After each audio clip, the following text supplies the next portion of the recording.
With Christmas just around the corner and the prime gift-giving season approaching, it is pivotal that everybody knows how to wrap a gift. Yes, it does all get ripped off just a few weeks after you do it, but one of my favorite Christmas memories and traditions is sitting with my mom on our living room floor while we wrap all the gifts for our friends and family. It's my favorite part of the holidays, and it is a great tradition and a great way to bring people together. It's not even just a seasonal event. You can also use it for birthdays, baby showers, wedding gifts. It's an extremely versatile skill. So today I'm going to show you precisely how to wrap a gift. We are going to go through the benefits of wrapping a gift and how it can improve your brain and your motor skills. We're going to go over the materials you need, and then we're going to go over just exactly how to wrap the gift, how to spruce it up, and how to make it picture perfect. All right, first things first, we're going to go through the benefits. So the first thing that people notice when they see a gift is how pretty it looks. And as the gift wrapper, wrapping gifts is an incredible way to increase your precision and your attention to detail. I don't know about you guys, but in my family, we really like a precise edge. My dad and I actually make it a competition every year. And then my mom will judge like, oh, Ed, you fell short. And I win every year. And it's my favorite part of the holiday season. And then according to wootherapy.com, it can also improve your fine motor skills. Peeling the backs off of ribbons, tying ribbons, writing names on the gift wraps, it can all increase your skills. It can also improve your coordination and how you process information. Establishing a sequence of events can be very beneficial to your brain, and thus it can help strengthen your brain as a muscle, according to neurosciencenews.com. All in all, it's just a great way to improve your brain and improve your skills. All right. The things you will need to wrap a gift are, first of all, you're going to need tape. I know that there's some really fancy people on HGTV who can do it with one piece. I'm not on HGTV, so I use about half the roll.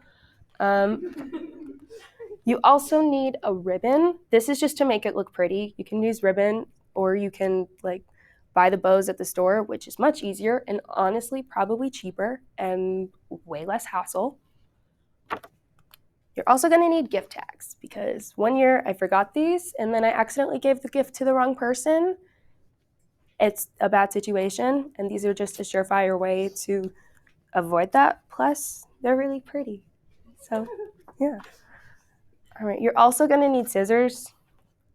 Don't cut wrapping paper with a knife. It's going to look choppy and gross. Don't do it. And then the best part, the actual wrapping paper. I got this for $1, and it's really cute. So that's honestly my favorite part of wrapping gifts, is picking out the paper, because there's so many different kinds.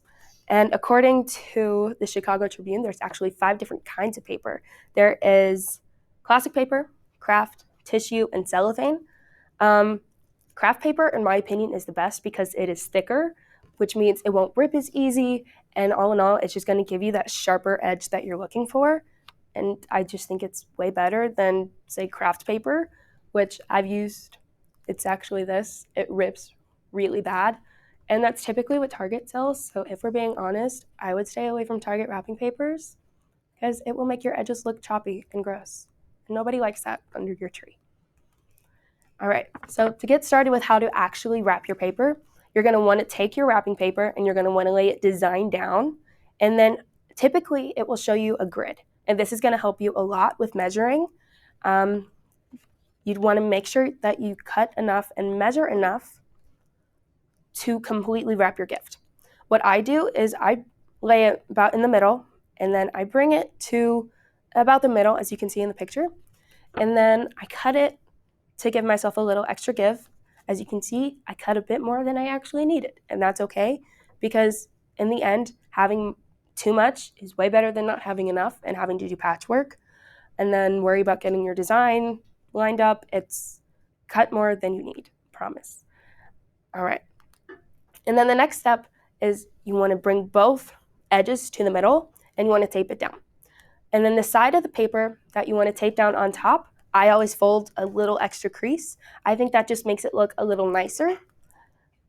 As you can see where the circle is, you can see where the 2 edges meet. It's too much paper. And that's okay because I made sure that it was a nice, clean line. And in the end, that is what matters. And that's going to make you look like you're on HGTV. All right. And then next is the edges, my least favorite part. When I tell you that my mom yells at me every year because I do the edges wrong, it's not fun. Anyways, so you're going to bring the top of the paper down and you're going to want to pull it as tight as you can. And when you pull it down to the bottom of the gift, I always crease that edge so that it will stay put. Because that way it's not flying back up. You won't have to re-crease it. You won't have to re-bring it down. And that just makes it so much easier. And then you have to bring the edges in. So as you can see in the picture before, there's these little flaps on the end. So you want to bring that all the way in, and you want to push all the extra paper down to the bottom where you can crease it, and then you want to crease the diagonal line directly to the paper. And then the diagonal part that is on the floor, also crease that, just so that you can make sure it's precise, it stays put, and it's just all together clean. You want to do that on the other end, and then you're going to get this really nice triangle point. And then that just looks really clean. It looks really nice. That looks like HGTV. Boom. And then now you have a box. Boxes are fun. So you get to spruce it up and you get to use ribbons and bows now. And that's the most fun part. So as you can see with how I did the ribbon, I laid it down on the front facing side first. And then I wrapped it that way. When you got to the back, you cross it, bring it back to the front. And then I tape it down right there because when you actually tie bows with ribbons, it looks a little janky, I'm not going to lie. And then I put a bow on top of that just to make sure that it's secure. You can get that nice, pretty look. And then you also put the gift tag. When I stress that this is the most important part, I'm not joking. It's not fun to give someone the wrong gift. All right, and then that's it. That's how you make a really pretty present. And then to recap, we did go over the benefits of gift wrapping and how it can increase your motor skills, how it can increase your coordination. We went over the materials you need. And finally, we went over how to wrap and spruce it up. I hope today you learned some valuable skills that you can use in the upcoming weeks to Christmas. And then if you don't celebrate Christmas, you celebrate birthdays, you celebrate weddings, you celebrate other things. So this is all in all just a very versatile skill, and I think that it is something that everybody needs to know how to do. Thank you.